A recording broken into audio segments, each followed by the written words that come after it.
আসসালামু আলাইকুম। আজকের ক্লাসে আমরা আরও দুইটা রিপোর্ট দেখব। প্রিভিয়াস ক্লাসে একটা রিপোর্ট দেখেছিলাম আমরা জোট মার্কেটের। আপনাকে প্রশ্নে বলতে পারে যে prepare a weekly report on জোট মার্কেট, এরকম বলবে। তো বললে জোট মার্কেটের রিপোর্টটা আপনারা দেবেন। আজকের ক্লাসে আমরা দেখব শেয়ার মার্কেট এবং কি ভেজিটেবল, এই দুইটার রিপোর্ট দেখব। তো প্রশ্নে এগুলোর জন্য কী লেখা থাকতে পারে দেখেন, আমি দেখিয়ে দিচ্ছি। প্রশ্নে শেয়ার মার্কেটের জন্য লিখতে পারে যে prepare a weekly report on share market of DSE, মানে ঢাকা স্টক এক্সচেঞ্জ, অথবা prepare a weekly report on share market of CSE, Chittagong stock exchange. যেটাই লেখা থাকুক, দুইটাই স্টক এক্সচেঞ্জ আছে, যেটা লেখা থাকবে আপনারা এইভাবে রিপোর্টটা লিখে দিবেন। তো প্রশ্নে এভাবে লেখা থাকবে, ঠিক আছে। তো এভাবে লেখা থাকলে শেয়ার মার্কেটটা আপনারা এভাবে লিখবেন, একটা ফরম্যাট দিয়ে শেয়ার মার্কেটটা লিখে ফেলবেন। এক নম্বরে লিখবেন ইন্ট্রোডাকশন, তারপরে এ নাম্বারে দেবেন নেম অফ দ্য রিপোর্ট, প্রতিবেদনের নাম a weekly report on the share market.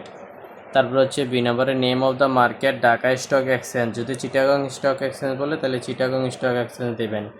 3 number হচ্ছে নেম অফ দ্য শেয়ারের নাম কি, কমন শেয়ার, এখানে একটু কাটাকাটি হয়েছে, আপনারা লিখবেন এখানে যে common share, name of the share হচ্ছে কমন শেয়ার।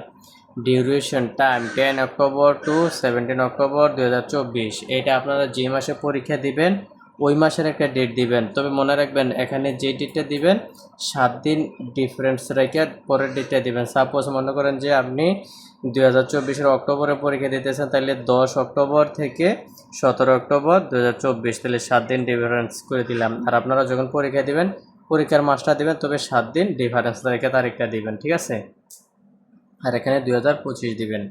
তারপর রিপোর্ট রাইটিং টাইম হচ্ছে এই যে প্রতিবেদনটা আমাদেরকে তৈরি করতে 10 থেকে 17 তারিখ পর্যন্ত সময় লাগছে। এখন আমরা পাবলিশ করব 2 দিন পরে, যে 19 তারিখে এটাকে রিপোর্ট রাইটিং টাইম 19 তারিখে দিছে। তাহলে আপনারা সেম করবেন, যে মাসে আপনারা পরীক্ষা দিবেন এখানে 7 দিন ব্যবধান রেখে দিবেন। দেওয়ার পর তৈরি করে 2 দিন পরের ডেটটা এখানে দেবেন, যেহেতু এখানে 17, 18, 19, এই যে 19 অক্টোবর 2024 এভাবে দিবেন। তারপর opening speech during the mention week Dhaka stock exchange assumed to be bull market. তারপর 3 নাম্বার হচ্ছে মেইন পার্টের মধ্যে হচ্ছে 1 নম্বর হচ্ছে রিজন বিহাইন্ড বল মার্কেট, এটার মধ্যে আবার কয়েকটা ভাগ আছে। এ নম্বরে lock in system liberal government policy. তারপর 2 নম্বর হচ্ছে demand, there was a huge demand. 3 নম্বর হচ্ছে সাপ্লাই ইজ নর্মাল। 4 নম্বর হচ্ছে ওভারঅল সিচুয়েশনের মধ্যে আবার কয়েকটি স্টেপ আছে, এগুলো হচ্ছে কি শেয়ার ট্রেড, এই যে share trade for 110 companies. B number হচ্ছে price increase for 105 companies. C number হচ্ছে price decrease for 3 companies. D number হচ্ছে টোটাল প্রাইস ইন্ডেক্স কত, 4025, প্রাইস ইন্ডেক্স 7025, এই যে এটা লিখবেন। তারপরে লিস্টেড কোম্পানিগুলো আমরা লিখে দিব। Company face value of the share, beginning price, তারপর হচ্ছে last price, highest price, lowest price. কোম্পানির মধ্যে লিখতে পারি IFIC, Aziz pipe, Bangla lamps. Face value of the share, অথবা শুধু ফেস ভ্যালু লিখলে হবে, সবগুলো 100 লিখে দিবেন। বিগিনিং প্রাইস হচ্ছে 260, 2300, 523, এগুলো একটু মুখস্থ করে নেবেন বা আপনারা বসাই দিলেও হবে।